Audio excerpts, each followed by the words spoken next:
Hello students, मैं मुकेश सहारण संभव academy Shri Ganganagar की ऑनलाइन प्लेटफॉर्म पर आप सभी का हार्दिक स्वागत अभिनंदन करता हूं। हमारा टॉपिक चल रहा था एक बेसिक टॉपिक बिल्कुल ही, और उसी का नाम था ब्लड यानी रक्त। ब्लड में हमने काफ़ी पार्ट पढ़े और उनमें हमने देखा कि ब्लड क्या होता है, ब्लड के अंदर भाग कौन कौन से होते हैं, एक प्लाज्मा और एक रक्त कणिका है। फिर ब्लड ग्रुप पे बात की कि ब्लड ग्रुप क्या होते हैं, यानी ब्लड को किस आधार पे हमने 4 भागों में बांटा।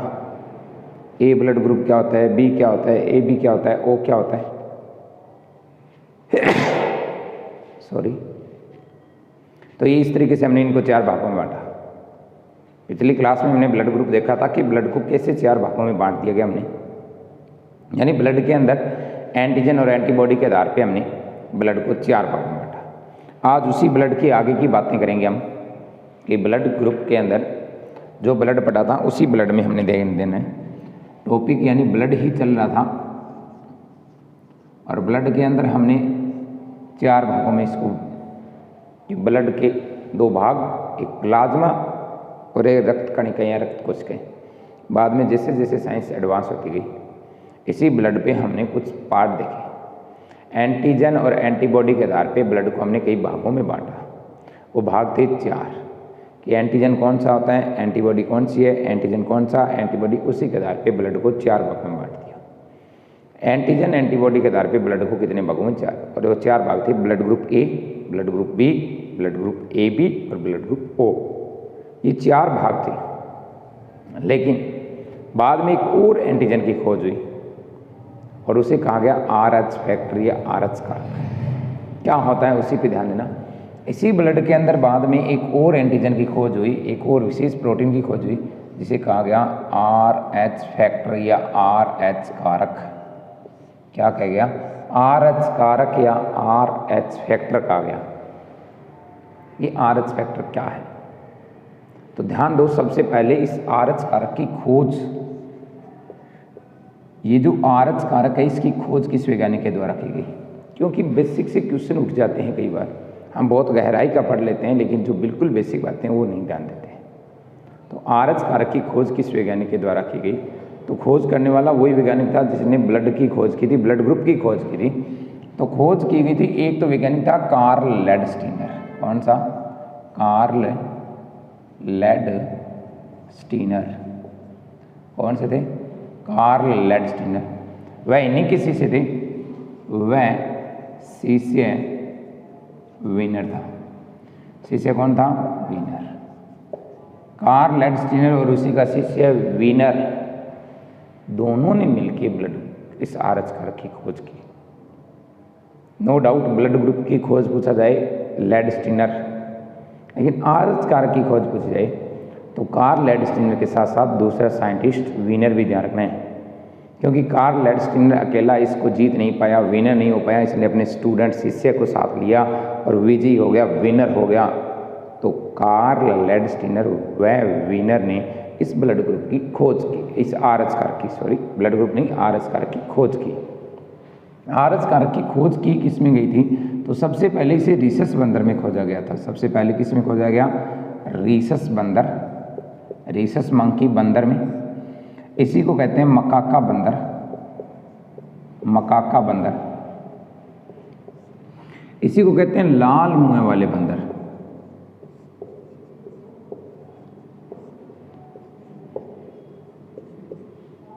लाल मुंह वाले बंदर जो होते हैं, लाल मुंह वाले बंदर, रीसस बंदर, इसी को कहते हैं मकाका बंदर, इसी को कहा जाता है लाल मुंह वाले बंदर। देखो नॉर्मल बंदर हमने सभी ने देखे हैं, ये बंदर की एक विशेष प्रजाति होती है, स्पेसिफिक एक इसकी स्पीसीज जीनस है कि बंदर ही है लेकिन बंदर की एक अलग से प्रजाति है। लाल मुंह वाले बंदर कहते हैं इनको, रीसस बंदर कहते हैं, मकाका बंदर। हमने कभी कभार ये देखे होंगे, हम जब ये पहाड़ों पे जाते हैं तो वहाँ पे हमें कुछ ऐसे बंदर दिखाई देते हैं जिनका मुंह लाल होता है, जैसे पुष्कर की पहाड़ियों में मिल जाते हैं, बहुत कम मिलते हैं लेकिन मिलते हैं। राजस्थान के अंदर हर्ष भेरू की पहाड़ी पे मिल जाएगा, राजस्थान के अंदर लोहागढ़ के अंदर भी मिल जाएंगे, हो सकता है आमेर जयगढ़ के किले में भी मिल जाए, यानी वहाँ पे कुछ न कुछ लाल मुँह वाले बंदर मिल जाते हैं। तो उन्हीं लाल मुँह वाले बंदरों की बात ध्यान रखनी हमने, उसी को कहते हैं रीसस बंदर, मकाका बंदर।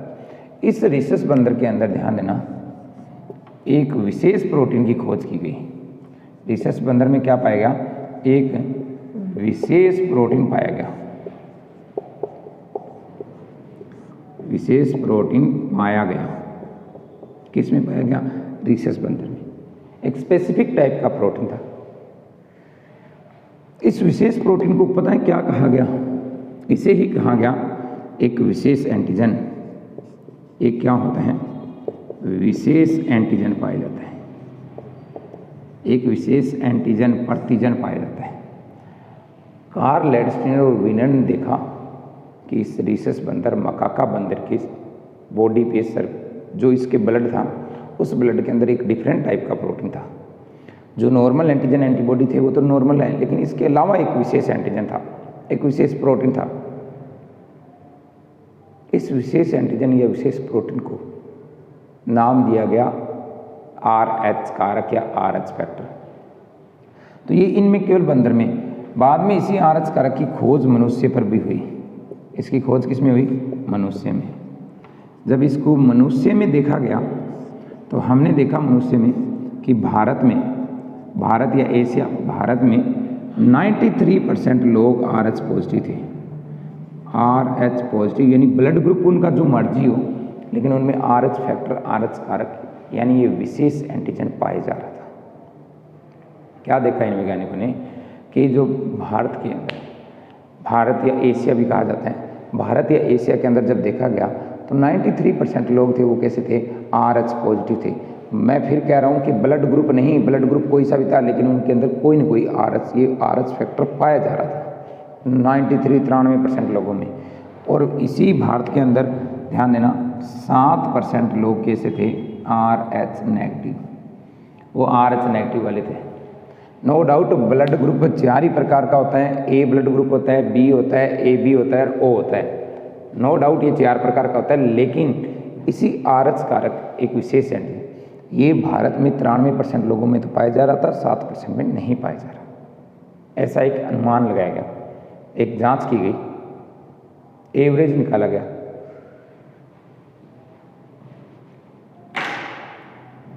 अब ये एंटीजन और एंटीबॉडी के आधार पे, जो एंटीजन पाया गया था इसके आधार पे हमने देखा।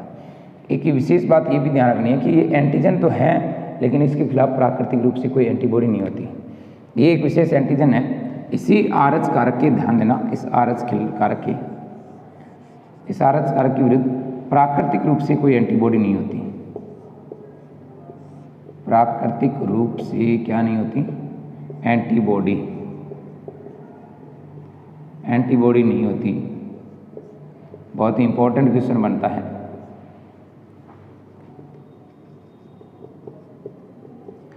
कि RH कारक है, उसमें एंटीजन तो है, लेकिन उसके खिलाफ नेचुरल रूप से, प्राकृतिक रूप से कोई एंटीबॉडी नहीं होती। सिर्फ एंटीजन होता है, एंटीबॉडी नहीं होती। हटाते हैं, नेक्स्ट चलते हैं। फिर वापस रिपीट कर देता हूँ एक बार। RH कारक की खोज किसके द्वारा? कार्ल लैंडस्टीनर व शिष्य वीनर ने की थी। RH कारक है क्या? एक रीसस बंदर, मकाका बंदर या लाल मुंह वाले बंदर पे एक विशेष प्रोटीन की खोज की गई, उसे कहा गया एंटीजन। जो एंटीजन था, और उसी को नाम क्या दिया बाद में हमने? RH कारक, RH फैक्टर। रीसस के कारण से RH फैक्टर रखा। ये है क्या? एक विशेष एंटीजन है, लेकिन इसके खिलाफ एंटीबॉडी नहीं होती। यानी एंटीजन तो है, लेकिन एंटीबॉडी इसके नहीं बनती। इसी RH कारक के आधार पे जो ये ब्लड ग्रुप 4 थे उनको 8 भागों में बांट दिया। जो हम ब्लड ग्रुप 4 प्रकार के पढ़ गए थे उनको कितने भागों में बांट दिया? 8 भागों।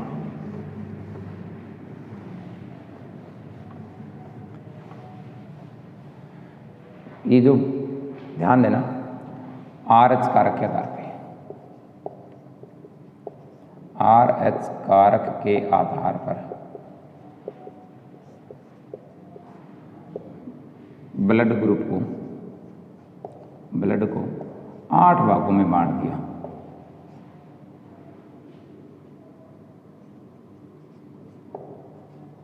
आठ भागों में बांटा गया। कितने भागों में? 8। देखते हैं कौन कौन सा है। अगर ध्यान देना, ब्लड ग्रुप यानी मैं शॉर्ट में लिख रहा हूँ, ब्लड ग्रुप ए है। ब्लड ग्रुप कौन सा है? ए। वह RH कारक प्रेजेंट है। RH कारक क्या है? प्रेजेंट। तो इसे कहेंगे ए पॉजिटिव। इस ए पॉजिटिव का अर्थ समझना हमने, क्या अर्थ क्या होता है, यानी उसमें ब्लड ग्रुप तो कौन सा है? ए, और पॉजिटिव का मतलब उसमें RH कारक पाया जा रहा है। लेकिन यही अगर ब्लड ग्रुप बी है, यानी बी नहीं, ए ही हो, ए है, वह RH कारक एब्सेंट है, तो इसे कहेंगे ए नेगेटिव। ए नेगेटिव का अर्थ क्या है? ब्लड ग्रुप तो उसका ए है, लेकिन एंटीजन, जो विशेष एंटीजन है जो रिसेस बंदर के अंदर पाए गए थे, वो नहीं है, तो ये RH कारक एब्सेंट है। लिख रहा हूँ, ब्लड ग्रुप अगर बी है, वह RH कारक प्रेजेंट है, इसे क्या कहेंगे? B positive. बहुत ही आसान है, बस ये चीज़ ध्यान रखनी है। अगर ब्लड ग्रुप बी है, वह RH कारक एब्सेंट है,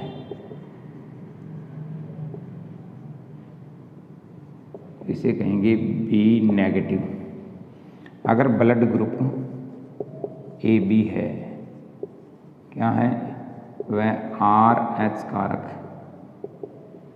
प्रेजेंट है, तो इसे क्या कहेंगे हम? A B positive. लेकिन ब्लड ग्रुप ए बी है, वह RH कारक एब्सेंट है, इसे क्या कहेंगे? A B negative. अगर ब्लड ग्रुप ओ है, ब्लड ग्रुप कौन सा है? ओ है, वह RH कारक प्रेजेंट है, तो इसे क्या कहते हैं? O positive. और अगर ब्लड ग्रुप ओ है, वह RH कारक एब्सेंट है, तो इसे क्या कहेंगे? O negative. क्या कहेंगे? O negative. ब्लड ग्रुप तो 4 ही प्रकार थे, लेकिन RH कारक के अकॉर्डिंग उनको कितने भागों में बांट दिया? 8 भागों में बांट दिया। इनका अर्थ पता होना चाहिए कि ए बी ब्लड ग्रुप है, पॉजिटिव है तो मतलब RH कारक पाए जा रहे हैं। ए बी ब्लड ग्रुप है, RH कारक नहीं पाया जा रहा, तो ए बी नेगेटिव हो जाएगा। सभी ब्लड ग्रुप है। अगर हमसे पूछा जाए सार्वत्रिक दाता, हम पढ़ के हैं कि ओ ब्लड ग्रुप को सार्वत्रिक दाता का, लेकिन उसमें भी अगर डिवाइडेशन दे दे कि सार्वत्रिक दाता कौन सा होता है, अगर हमसे ये क्वेश्चन पूछ लेते सार्वत्रिक दाता यूनिवर्सल डोनर कौन सा होता है, और ऑप्शन मिल जाए हमें ओ पॉजिटिव, ओ नेगेटिव, ये सभी है, इनमें से कोई नहीं, इनमें से कोई नहीं, या ऑप्शन कोई और बना के दे दे में, तो ध्यान देना ओ नेगेटिव ब्लड ग्रुप सार्वत्रिक दाता होगा।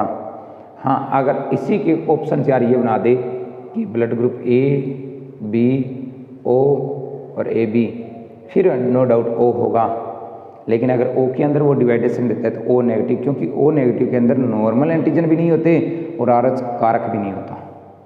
ये बहुत इंपॉर्टेंट कंडीशन बन गई। तो हमें ब्लड ग्रुप तो 4 ही प्रकार थे, लेकिन RH कारक के अकॉर्डिंग हमने कितने भागों में बांट दिए उसको? 8। डिपेंड करेगा कि ऑप्शन किस टाइप का है हमें। तो ओ नेगेटिव, लेकिन ओ नेगेटिव सार्वत्रिक दाता होता है, लेकिन फिर भी ये सबसे कम, नेगेटिव वाले 7% और उसमें भी ओ नेगेटिव सबसे कम पाया जाता है। ओ नेगेटिव के पास एक बहुत बड़ी समस्या होती है कि ओ नेगेटिव जो होता है वो केवल ओ नेगेटिव से ही ब्लड ले सकता है, दे सभी को सकता है, यूनिवर्सल डोनर होता है। ग्रहण केवल किससे कर सकता है? O negative. माना जाता है लगभग 15,000 20,000 में से एक इंसान के ओ नेगेटिव होते हैं, इसलिए ओ नेगेटिव सभी को दे सकता है, लेकिन जब ब्लड लेगा तो केवल ओ नेगेटिव से। ये सबसे बड़ी समस्या होती है इसकी। डोनेट सभी को कर सकते हैं, लेकिन जब ब्लड ग्रहण करने की बारी आई तो केवल ओ नेगेटिव से। तो ये 4 के 8, इसी जो RH कारक है इसका जो ब्लड ट्रांसफ़र करते हैं अपने, उसी ब्लड ट्रांसफ़र के अंदर बहुत बड़ा रोल प्ले होता है। इसका एक बहुत बड़ा रोल प्ले है, वो रोल देखते हैं अपने, उसके कारण से एक डिजीज़ होती है, वो डिजीज़ ध्यान देनी है, बहुत ही इंपॉर्टेंट डिजीज़ होती है, और वो उसके अंदर कंडीशन भी ध्यान रखनी है। तो ये तो बेसिक बातें थी कि ब्लड ग्रुप के कारण से, यानी RH कारक के कारण से जो 4 प्रकार का ब्लड था वो कितने भागों में बांट दिया हमने, 8 भागों में। ये 4 था, बांट कितने दिया, 8। इसी RH कारक के कारण से एक समस्या उत्पन्न होती है, एक रोग होता है, उस रोग के बारे में ध्यान देना। रोग कौन सा होता है, ध्यान देना। कंडीशन है, एक केस है, कंडीशन है RH पॉजिटिव पुरुष, बस ये कंडीशन ध्यान रखनी है हमने। क्या ध्यान रखनी है, कंडीशन। कंडीशन क्या है, RH पॉजिटिव क्या होना चाहिए, पुरुष, और RH नेगेटिव क्या होनी चाहिए, महिला। RH पॉजिटिव क्या हो, पुरुष, और RH नेगेटिव क्या हो, महिला। RH नेगेटिव क्या हो, महिला। हम फिर कह रहे हैं ब्लड ग्रुप जो मर्जी हो इनका, लेकिन पॉजिटिव नेगेटिव, पुरुष पॉजिटिव और महिला नेगेटिव, तो इनके कारण से एक समस्या होती है, एक रोग उत्पन्न होता है। देखना क्या होगा, पुरुष से इन दोनों की शादी हो जाए, इन दोनों को क्या हो गया, विवाह, शादी हो गई, इससे एक समस्या उत्पन्न होती है। अगर RH पॉजिटिव पुरुष की शादी RH नेगेटिव महिला के साथ कर दे तो एक समस्या उत्पन्न होती है, वो आपके सामने। समस्या क्या होगी, इस पुरुष से बनते हैं शुक्राणु, स्पर्म, और शुक्राणु होगा तो नो डाउट उसमें RH कारक भी होगा, RH फैक्टर। महिला के अंदर बनते हैं हमेशा अंडाणु, एग, ओवम, अंडाणु। शुक्राणु अंडाणु के मिलने की प्रक्रिया को कहते हैं निषेचन। निषेचन से एक कोशिका बनती है जिसे कहते हैं भ्रूण, यानी जायगोट। भ्रूण यानी जायगोट बनी, एक कोशिका बनी। अब इस एक कोशिका में विभाजन होगा, 2 बनेगी, 2 से 4 बनेगी। लेकिन ये जो बच्चा भ्रूण है ये कहाँ पल रहा होता है, ये जो भ्रूण होते हैं ये माता के गर्भाशय में, उस मादा के गर्भाशय में पल रहा होता है, और गर्भाशय के साथ ही एक छोटी सी पाइप लगी होती है जिसे कहते हैं प्लेसेंटा।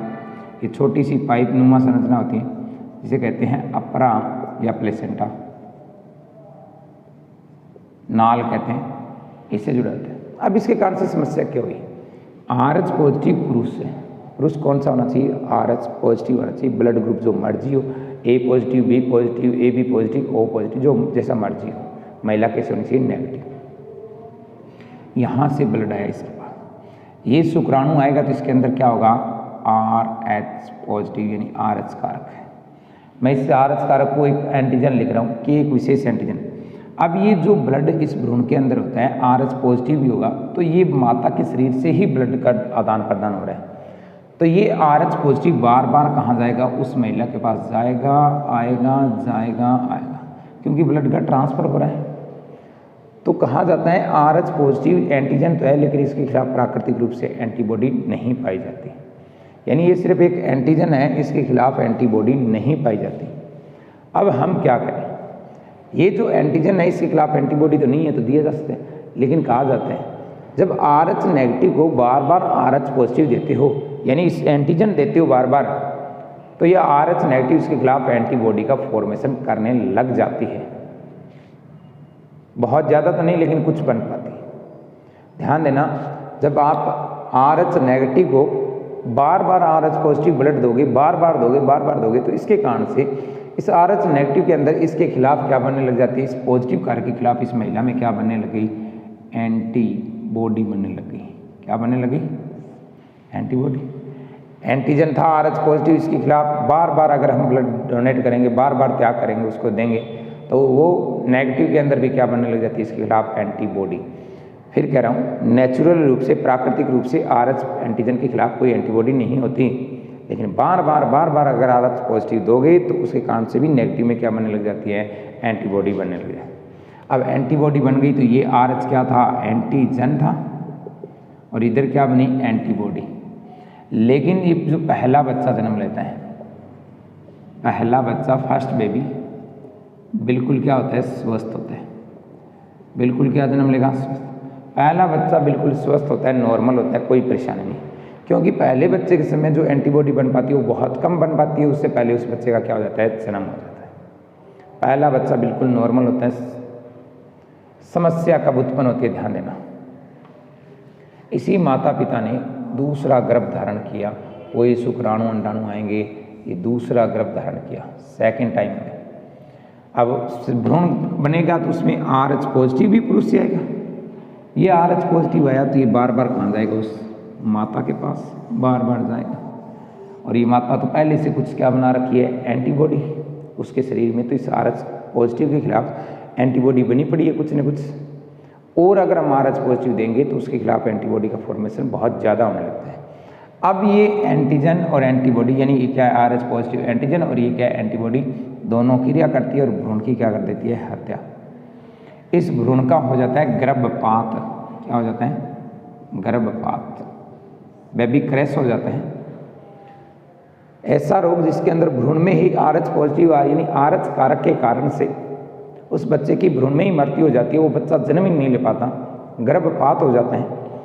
इस रोग को नाम कहा जाता है, जो गर्भपात होता है इस रोग का नाम दिया जाता है, इसे कहा जाता है इरिथ्रोब्लास्टोफिटिलिस। क्या कहा जाता है, इरिथ्रोब्लास्टोफिटिलिस। हम पढ़ के आए हैं, एक बहुत अच्छा वर्ड पढ़ा था, RBC का अन्य नाम क्या होता है, इरिथ्रोसाइट। जो RBC होती है उसी का अन्य नाम हम क्या पढ़ के आए हैं, इरिथ्रोसाइट। तो इरिथ्रोसाइट, इरिथ्रो यानी इरिथ्रोसाइट यानी RBC, ब्लास्ट हो जाना, अपघटन हो जाना, टूट जाना, खुद नाम बता रहा है, इरिथ्रो यानी RBC, ब्लास्ट हो जाना, अपघटन हो जाना, टूट जाना। तो ब्लास्टो मिस होता है अपघटन, और फिटिलिस यानी फीटस यानी गर्भाशय। गर्भाशय के अंदर ही RBC का अपघटन हो जाता है। जब RBC टूट जाएगी, मर जाएगी, उस बच्चे का जन्म ही नहीं हो पाता, गर्भपात हो जाता है। तो ये तो एक बहुत भयंकर डिजीज हो गई। यानी ऐसे माता पिता जिनके RH पॉजिटिव पुरुष और RH नेगेटिव महिला हो, तो उनके अंदर तो दूसरा बच्चा जन्म ही नहीं ले पाएगा। सिर्फ पहला बच्चा जन्म लेगा, दूसरा बच्चा तो जन्म ही नहीं लेगा, तीसरे बच्चे की तो सोच ही नहीं सकते, उससे पहले ही हो जाते हैं। अब इस रोग के लिए, इस रोग का जो उपचार या निदान होता है वो ध्यान दो। इस रोग का उपचार ध्यान देना, प्रेजेंट टाइम में इसका उपचार है, उपचार या निदान। उपचार क्या है कि ये जो पहले बच्चे के जन्म के 24 से 72 घंटे के बाद में के दौरान, जब पहला बच्चा जन्म ले लेता है उसके 24 से 72 घंटे के दौरान, जन्म लेने के बाद की बात कर रहा हूँ, जन्म लेने से पहले नहीं, बच्चे ने आज जन्म ले लिया, कल इस टाइम 24 घंटे, उसके बाद में 48 और 72 घंटे, 24 से 72 घंटे के दौरान, फिर कह रहा हूँ 24 दौरान, इस माता को, इस महिला को दौरान क्या किया जाएगा, उस मादा कहो, माता कहो, मादा या माता को क्या लगा दिया जाता है, RH नेगेटिव अपूर्ण प्रतिरक्षी इनकम्प्लीट एंटीजन, अपूर्ण प्रतिरक्षी एंटीबॉडी का क्या लगा दिया जाता है, इंजेक्शन। उसे क्या लगा दीजिएगा, इंजेक्शन लगा। उस माता का जिसका बेबी क्रैश हो चुका था, गर्भपात हो चुका है या होने की संभावना है, पॉसिबिलिटी है, उन माताओं के जैसे ही पहला बच्चा स्वस्थ जन्म लेगा, उस जन्म लेने के बाद 24 से 72 घंटे के दौरान ये एक इंजेक्शन आता है, इस इंजेक्शन को उस माता के लगा दीजिएगा। अब ये इंजेक्शन क्या काम करता है कि सर जी हमने इंजेक्शन लगा दिया, इससे ये क्या होगा, इसका बहुत बड़ा रोल प्ले होता है। ये जो अपूर्ण प्रतिरक्षी का इंजेक्शन लगाए हैं, ये इंजेक्शन इन बनी एंटीबॉडी को क्या करते हैं, मारता है। ये इंजेक्शन ने क्या किया कि जो उस माता के अंदर शरीर में जो एंटीजन बने हुए थे, एंटीबॉडी बनी हुई थी, एंटीजन नहीं एंटीबॉडी, एंटीजन के विरुद्ध एंटीबॉडी बना रही थी माता, एंटीबॉडी बनी हुई थी, उनको किल कर देता है, मार देता है। अब उस माता के शरीर में कोई एंटीबॉडी नहीं रही। दूसरा, अब अगर इन्होंने दूसरी बार गर्भ धारण किया, सेकेंड टाइम इनका भ्रूण बनेगा, ये सेकेंड टाइम कह रहा हूँ क्योंकि पहले टाइम उसके बाद में ये हटा के अपने सेकेंड को, तो यहाँ से फिर ये जाएगा बार बार इसके माता के पास जाएगा, तो इसके खिलाफ क्या बनेगी, एंटीबॉडी। ये माता क्या बनाएगी, एंटीबॉडी बनाएगी, एंटीबॉडी बनाएगी। पहले से इंजेक्शन दे रखा है, इस बनी एंटीबॉडी को क्या कर देता है, मार देता है। यानी हमने एक बार सैनिक तैयार कर दिए, अब ये सैनिक जो एंटीबॉडी बनेगी उसे मार देंगे। जब एंटीबॉडी को मार दिया तो इस भ्रूण के अंदर आरबीसी का अपघटन नहीं होगा, एंटीजन एंटीबॉडी रिएक्शन ही नहीं होगी। अब ये दूसरा बच्चा जो सेकंड बच्चा ये बिल्कुल क्या जन्म लेता है, स्वस्थ जन्म लेता है। ये भी बिल्कुल क्या होगा, स्वस्थ। तो साइंस बहुत एडवांस हो चुकी है, टेक्नोलॉजी बहुत हाई हो चुकी है, तो इस तरीके से इस दूसरे बच्चे का बिल्कुल स्वस्थ जन्म होता है। इस दूसरे बच्चे के जन्म में कोई परेशानी नहीं होगी, बच्चा बिल्कुल स्वस्थ। और हम यही तो चाहते हैं कि भी बच्चे के गर्भपात नहीं हो, स्वस्थ जन्म ले, बेबी क्रैश नहीं हो। अब ये दूसरा बच्चा बिल्कुल स्वस्थ जन्म लिया क्योंकि हमने इसका ट्रीटमेंट कर लिया, इलाज कर लिया। अब अगर इस माता पिता ने मान लो तीसरा गर्भ धारण किया, थर्ड टाइम, ये थर्ड टाइम भी ग्रहण किया, ये भ्रूण जायगोट बना, तो ये बच्चा भी बिल्कुल क्या होगा, तीसरे टाइम भी ये बिल्कुल बच्चा क्या होगा, स्वस्थ होगा। ये जो तीसरे टाइम की बेबी होती है, बच्चा होता है, देखो पहला बच्चा बिल्कुल स्वस्थ, दूसरा बच्चे की क्या हो जाती है, अगर इंजेक्शन नहीं लगवाया हुआ तो उसकी क्या हो जाती है, मृत्यु। और उसके बाद में जो अगर हमने इंजेक्शन लगा लिया पहले बच्चे के जन्म के बाद में, तो दूसरा बच्चा भी बिल्कुल क्या होगा, स्वस्थ। फिर ये क्रैश ही नहीं होगा। हाँ, अगर इंजेक्शन नहीं लगाया तो ये क्रैश होगा, इंजेक्शन लगा लिया तो क्रैश नहीं होगा, बिल्कुल स्वस्थ जन्म लेगा, कहीं किसी प्रकार की कोई परेशानी नहीं होगी। तीसरा बच्चा भी बिल्कुल स्वस्थ जन्म लेगा। इसके बाद में आगे चौथा, पाँचवा, छठा कितने भी पैदा करते हो, कोई परेशानी नहीं होगी, किसी प्रकार की कोई समस्या नहीं होगी। फिर मैं कहने को ये कह सकता हूँ कि माता पिता अगर पूरी इंडिया क्रिकेट टीम पैदा करनी चाहे तो भी कोई समस्या नहीं होती। समस्या केवल इस टाइम थी, अब ये इंजेक्शन लगा दिया, अब कोई समस्या रही नहीं। जो रोग था उसका हमने उपचार कर लिया तो कोई किसी प्रकार की समस्या नहीं रहेगी। अब समस्या नहीं रही तो हमें कोई परेशानी नहीं, परेशानी नहीं है तो हमें फायदा ही है। तो ये आरएच कारक का बहुत बड़ा रोल प्ले होता है कि आरएच कारक को चेक करके ही हम ब्लड एक दूसरे को डोनेट कर सकते हैं। ये नहीं भी सीधा ब्लड निकालना और आगे वाले को ये लो, ऐसा नहीं होता। ब्लड ग्रुपों की पहले मैचिंग की जाती है, आरएच कारक की मैचिंग की जाती है। अब बहुत सारे स्टूडेंटों की ऑब्जेक्शन आते हैं कि सर जी आरएच पॉजिटिव पुरुष आरएच नेगेटिव महिला थी, ठीक है, अगर यहाँ आरएच नेगेटिव पुरुष और आरएच पॉजिटिव महिला कर दें तो कोई इफेक्ट नहीं है, कोई प्रभाव नहीं है। तो सर जी आरएच पॉजिटिव पुरुष और आरएच पॉजिटिव महिला कर दें, कोई इफेक्ट नहीं है। आरएच नेगेटिव पुरुष और आरएच नेगेटिव महिला कर दें, कोई प्रभाव नहीं है। केवल कंडीशन एक ही थी, आरएच पॉजिटिव पुरुष आरएच नेगेटिव महिला, तो ही ये डिजीज होगी, रोग होगी, नहीं तो डिजीज रोग नहीं होंगे। तो ये चीज़ें हमें पता होनी चाहिए। अच्छे से हमें इस आरएच कारक पे बहुत अच्छे क्वेश्चन बन जाएंगे। तो आपको एक एक रोग के बारे में पता होना चाहिए कि क्या कैसे रोग होता है, एक एक चीज़ के बारे में पता होना चाहिए, क्योंकि पता नहीं एग्जामिनर कहाँ से हमसे कौन सा क्वेश्चन पूछ ले। तो इसलिए एक एक चीज़ पे हमें गौर करना है, फोकस करना है उस पर कि क्या होता है आरएच कारक, उसका कैसे रुधिर ट्रांसप्लांट में ब्लड जो डोनेट किया जाता है उसमें क्या यूज होता है। एक एक यूज का पता होगा ना तो ही हम आगे बढ़ पाएंगे।